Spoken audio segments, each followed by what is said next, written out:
Bonjour à toutes et à tous, merci d'écouter les Tribunes du Sport, le tout nouveau podcast de la FFEPGV, la Fédération Française d'Éducation Physique et de Gymnastique Volontaire. Les Tribunes du Sport, c'est un espace de réflexion et d'échange autour du sport santé. À chaque épisode, nous invitons un expert à débattre des enjeux du sport santé, des pratiques innovantes et des bénéfices du sport pour le bien-être et la société. Notre invité aujourd'hui a été au cœur de la grande aventure olympique et paralympique de Paris 2024.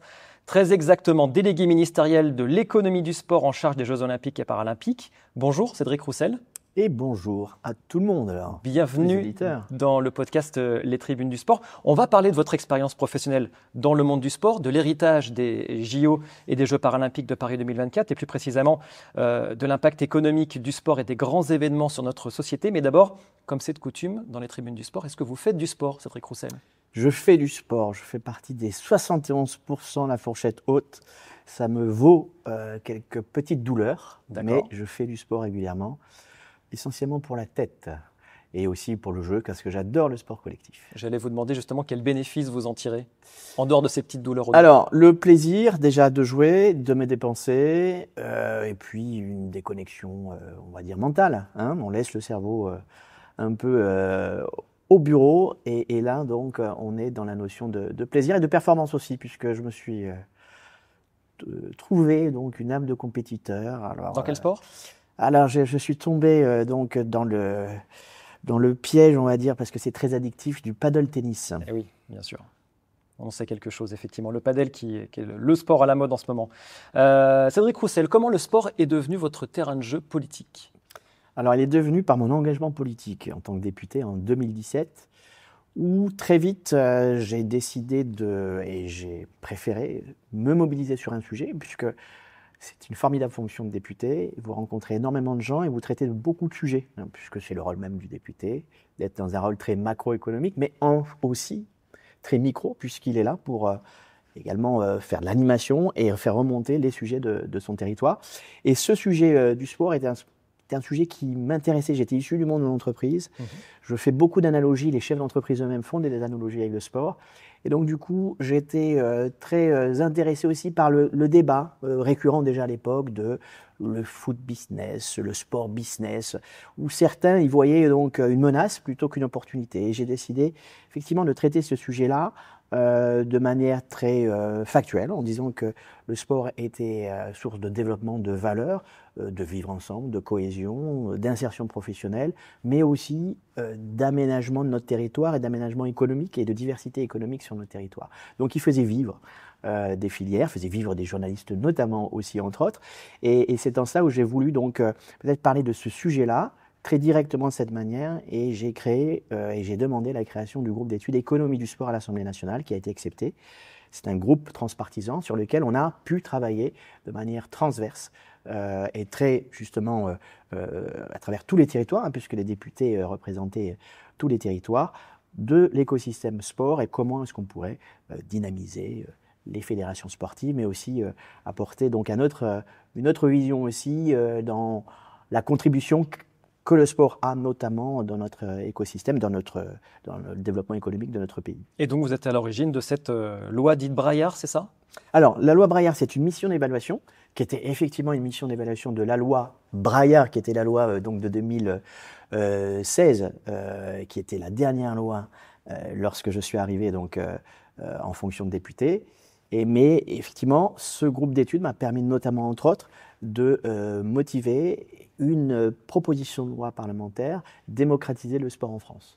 Mais aussi des travaux de mission d'information, commission d'enquête aussi, sur des sujets d'actualité à l'époque, et notamment un qui était très prenant. Malheureusement, j'espère qu'il ne fera pas encore actualité, mais c'est le sujet de l'affaire Mediapro et du retentissement et du risque financier qu'il a provoqué, notamment dans le milieu du foot professionnel et plus globalement dans le milieu du financement du sport en France. Et oui, parce qu'on rappelle que les droits télé du foot sont ceux qui contribuent le plus ensuite au budget des clubs amateurs via le ruissellement, via la loi Buffet, c'est ça ? Oui, on a une formidable donc, idée du sport dans notre pays qui est assez unique au monde. Il y a déjà cette ambition de faire du sport un levier de politique publique. d'où le ministère des Sports, qui est un ministère régalien, mais en tout cas un ministère qui est de plein exercice dans notre pays. Mais aussi, il y a cette solidarité financière entre le sport professionnel et le sport amateur, où il y a...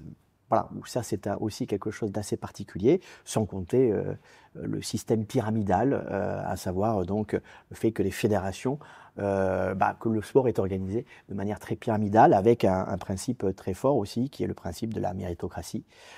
Et tout ça, c'est pour faire un petit clin d'œil sur un autre sujet d'actualité, dans le foot notamment, qui est le sujet de la Ligue fermée. Dans la loi Démocratiser le sport, vous êtes à l'origine de la création du Pass Sport, c'est bien ça? Alors, c'est une mesure qu'on avait motivée avec beaucoup de député, donc transpartisan encore une fois, et qui a incité le président de la République, donc c'est peut-être pas une mesure qui était inscrite dans la loi, mais ça a incité effectivement le président de la République qui a repris ce dispositif. Oui, il y avait clairement donc déjà cette volonté de faire en sorte qu'il y ait, je dirais, un accès et qu'il n'y ait pas le moins de barrières à la pratique pour les jeunes, puisque derrière vous avez des enjeux de lutte contre la sédentarité qui est très présente donc chez les jeunes. Je ne reprends pas toutes les documentations qui est malheureusement riche, mais pas dans le bon sens, qui montrent qu'il y a vraiment un phénomène de société et même également un sujet de dépenses publiques sur lesquels il faut s'investir. Et le sport est un levier pour pouvoir provoquer, donc essayer d'enrayer ce manque justement de mouvement de la part plus particulièrement de jeunes générations. Ce passeport, l'idée c'est que l'État contribue à financer l'obtention d'une licence dans un club. Est-ce que c'est selon vous un dispositif qui doit être sanctuarisé dans tous les budgets chaque année? On doit absolument contribuer à ce que le passeport continue. Il le doit à partir du moment où la volonté politique est là, est liée, puisque l'an dernier, 2024, a été l'année de la grande cause. Donc il y a une volonté politique. Donc cette volonté politique, dans ce cadre-là, il est très logique, et c'est pour ça qu'il perdure, que ce passeport donc, soit toujours là. D'autant que, on l'a vu au travers du baromètre, il y a quand même encore ce frein qui fait que certains parents se privent donc de sport du fait d'un coût d'adhésion trop onéreux au profit donc de leurs enfants. Donc il y a quand même ce sujet-là, alors qui concerne dans mon exemple pas que les enfants, mais aussi donc les adultes, les seniors aussi. Donc il y a tout un dispositif aussi, d'autres dispositifs qui sont à penser ou en tout cas à faciliter parce que le public et la lutte contre la sédentarité concernent les jeunes certes, mais pas que, le monde aussi de l'entreprise. Et ce sont des enjeux qui sont partagés avec le ministère de l'économie. Vous travaillez justement au ministère de l'économie.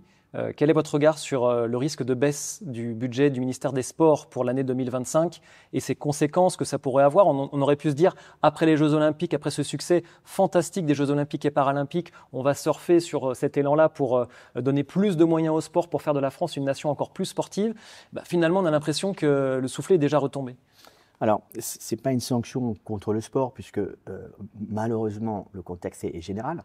Et c'est un effort collectif, national et interministériel qui est demandé. Maintenant, il est très clair que le signal politique n'est pas forcément des plus positifs. Là où l'incitation à faire encore plus que ce qu'on a fait est quelque chose qui était attendu. Donc en cela, il faut compenser. Je suis plutôt partisan du verre à moitié plein. Et je vois dans des crises des opportunités. C'est mon tempérament, mais on l'a vu aussi pendant la crise du Covid, où la crise nous a fait également peut-être participer à repenser des modèles qui étaient bien établis.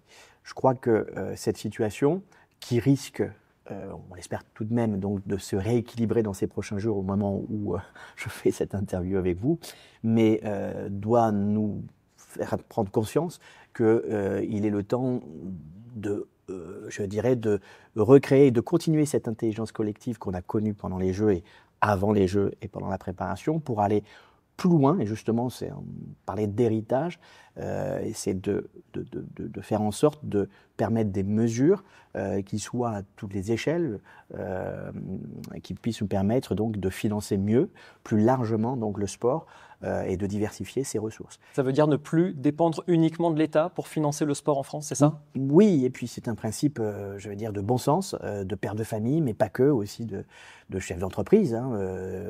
Quelle que soit sa taille, il y a toujours cette notion de diversifier, que ce soit ses clients, donc ça aussi, les publics, il faut les diversifier.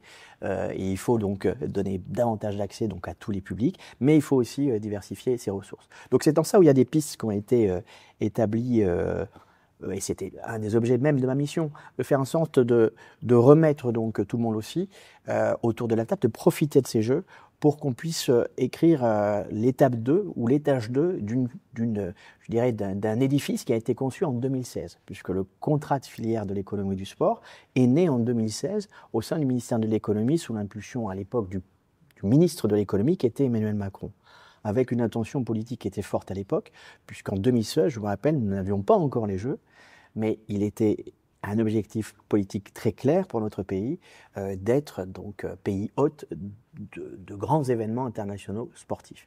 Donc cette structuration de la filière en 2016 s'est faite essentiellement et plus directement autour de la filière de l'événementiel sportif. Mais on a vu, grâce donc à cela, cette mobilisation qui nous a permis plus facilement, je crois, d'avoir donc l'attribution de ces Jeux Olympiques. Et on a vu pendant toute cette phase de préparation, et on le voit encore avec, je dirais, lorsqu'on mesure l'impact et l'héritage matériel des Jeux, que la filière de l'économie du sport, elle est beaucoup plus large, elle va bien au-delà de la seule filière événementielle, que ce soit le tourisme, que ce soit la tech, que ce soit également les bâtisseurs, avec notamment tous les ouvrages qui ont été livrés par la Solideo, qui était une entité, donc une organisation qui était gérée à la fois avec des acteurs publics et privés. Voilà, donc sans compter donc aussi, j'ai dit la numérisation, c'est-à-dire la Sportec au-delà du seul digital, mais notamment en lien avec la haute performance, mais pas que, avec tout ce qui est amélioration de la fan expérience, de l'engagement. Donc on voit bien qu'en fait, et on sentait bien tous collectivement qu'il fallait réécrire cette feuille de route. Donc ça a été un peu l'héritage en tout cas de la mission qui a été confiée, qui a été fait de manière tout à fait collective, puisqu'au final en 2024, on a pu réécrire, déjà renouveler cette feuille de route, la réécrire et faire en sorte qu'elle soit très transversale et de manière à ce qu'elle colle encore plus et qu'elle soit encore plus en convergence avec les politiques économiques du ministère de l'économie. Sachant que la chose importante de cette filière, l'économie du sport aussi, et dont je crois sur laquelle il faut réfléchir à l'avenir, c'est qu'elle est co-présidée par 3 ministères. Le ministère de l'économie, le ministère des Sports et le ministère du Commerce extérieur sur la partie, on va dire, rayonnement à l'international. Donc c'est en ça où je crois qu'on peut déjà bâtir l'héritage, en tout cas de manière très concrète, autour des axes qui ont été définis l'année dernière, en mars 2024, et pour pouvoir donc faire en sorte de vraiment parler d'un après JO 2024 et surtout pour encore mieux préparer les Jeux d'hiver Alpes 2030. Alors justement, qu'est-ce qu'on fait d'ici à ces Jeux Olympiques d'hiver pour que le sport prenne encore plus de place dans notre société? Alors, on écoute les acteurs, tous les acteurs. La filière d'économie du sport, les acteurs sont très divers, très intéressants justement d'un point de vue d'intelligence collective, puisque vous avez à la fois les collectivités territoriales, le premier financeur, comme on aime le rappeler, des infrastructures dans notre pays. Vous avez également, donc, bien sûr, le mouvement sportif, les fédérations, mais aussi les acteurs économiques et également donc, les administrations des 3 ministères que j'ai cités auparavant. Donc on est bien dans je dirais, dans une quelque part ministérialité, mais aussi intergenre, puisque vous avez différents types d'acteurs qui ont des sujets chacun qui peuvent être à un moment donné convergents. À savoir que le financement notamment du sport est un sujet qui va concerner aussi bien les fédérations sportives, mais également les collectivités territoriales. Je parlais du financement des infrastructures. Il y a des réflexions qui doivent être menées sur la facilitation encore plus grande à privilégier le partenariat public-privé pour le financement des infrastructures. Et également, donc, peut-être des pistes sur faciliter la propriété des infrastructures par des clubs professionnels aussi, pour en optimiser et en augmenter la rentabilité d'exploitation, mais non pas pour le plaisir, j'ai envie de dire, de créer de l'argent, mais pour le plaisir de pérenniser l'activité. C'est bien là le sens. Et derrière tout cela, il y a bien sûr une dynamique territoriale qui s'enclenche, des emplois, enfin, tout ce qui participe, pas avec n'importe quel autre secteur, mais au dynamisme économique de nos territoires.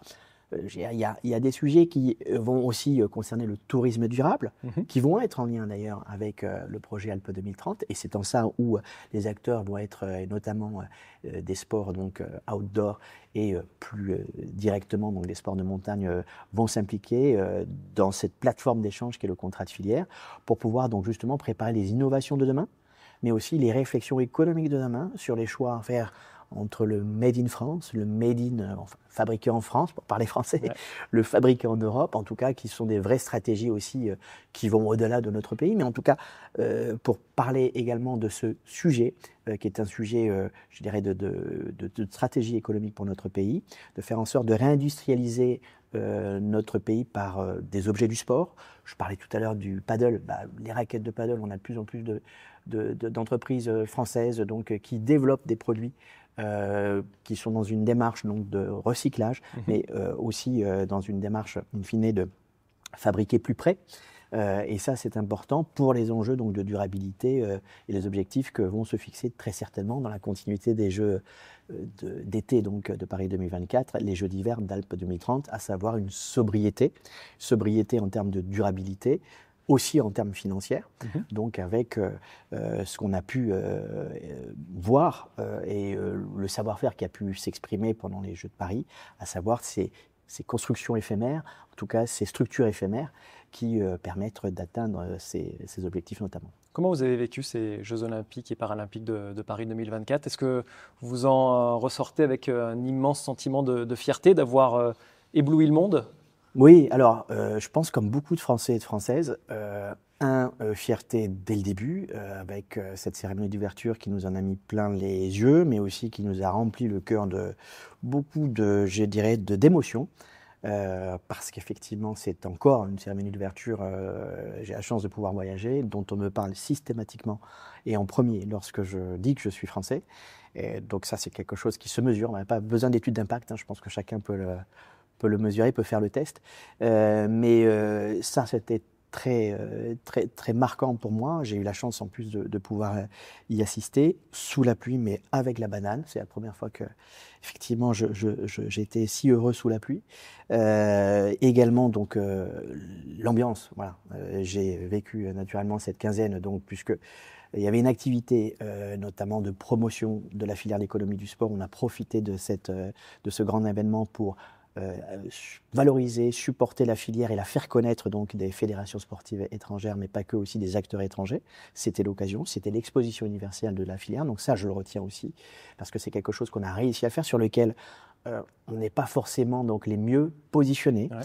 On a réussi à capitaliser là-dessus ? Vous avez des choses tangibles derrière sur des contrats qui ont été noués peut-être Alors, on n'a pas encore le recul suffisant. Il y a une étude d'impact qui a été, ce qu'on peut mesurer de manière tangible, c'est bien sûr tous les contrats qui ont été passés dans le cadre notamment de la structure Solideo qui a livré toutes ces infrastructures. Ça, c'est très clair. Il y a des chiffres notamment d'impact sur une période jusqu'à 2034 qui fait état de 8 à 9 milliards d'euros de retombées économiques, principalement pour, bien sûr, la Seine-Saint-Denis, ce qui est une excellente chose, puisque c'était un des objectifs de Paris 2024, de faire en sorte de rendre plus dynamique en termes d'emploi, en termes de création de richesses donc, et d'infrastructures sportives aussi, ce département. Donc il y a des choses très concrètes. Il y a des choses aussi concrètes en termes en tout cas qui vont l'être de plus en plus en termes de retombées touristiques. Pas forcément pendant l'année, on le savait, pendant la période des Jeux, puisqu'il y a une espèce d'effet vase clos, enfin, j'ai plus l'expression, mais c'est pas grave, vous m'avez compris, vase communicant, oui, tout à fait, ou d'éviction, en fait. Une certaine catégorie donc, de touristes qui ne sont pas venus pendant les Jeux, remplacés par des touristes sportifs étrangers. Mais qui viendront plus tard. Voilà. Alors, et pour aller aussi un peu plus loin et attendre, parce qu'il faut être patient sur les études d'impact, il faut savoir qu'il y a justement l'INSEE qui a été missionnée par la délégation interministérielle aux Jeux, donc qui a payé des études d'impact qui sont très intéressantes et sur lesquelles il faudra absolument s'appuyer. C'est un superbe outil de développement du sport dans notre pays, auprès des collectivités, auprès de la population, pour l'évaluation et dans l'air du temps, j'ai envie de dire aujourd'hui, de beaucoup de politiques publiques, mais qui nous permettra justement collectivement de faire mieux apprécier l'impact, en l'occurrence, de grands événements sportifs, mais pas que cela, du sport aussi. Il y a une autre étude qui vient d'être publiée aussi sur l'impact en termes social aussi, en tout cas de dépenses, on va dire, sociales que permet chaque euro investi. Un euro investi donc provoque et entraîne une économie de 13 euros en termes de réduction de dépenses sociales. Donc ça, ce sont des choses qui peuvent et vont nous aider à faire prendre conscience peut-être à ceux qui ne l'ont pas encore ou qui ont des difficultés à l'évaluer, mais à bien l'appréhender et à faire en sorte que le sport devienne non pas une variable d'ajustement, mais bien un levier de développement économique et assumé, socio-économique dans notre pays. Merci beaucoup Cédric Roussel et on se retrouve très vite pour un nouveau numéro, pour un nouveau podcast des Tribunes du Sport. Merci à vous. Au revoir.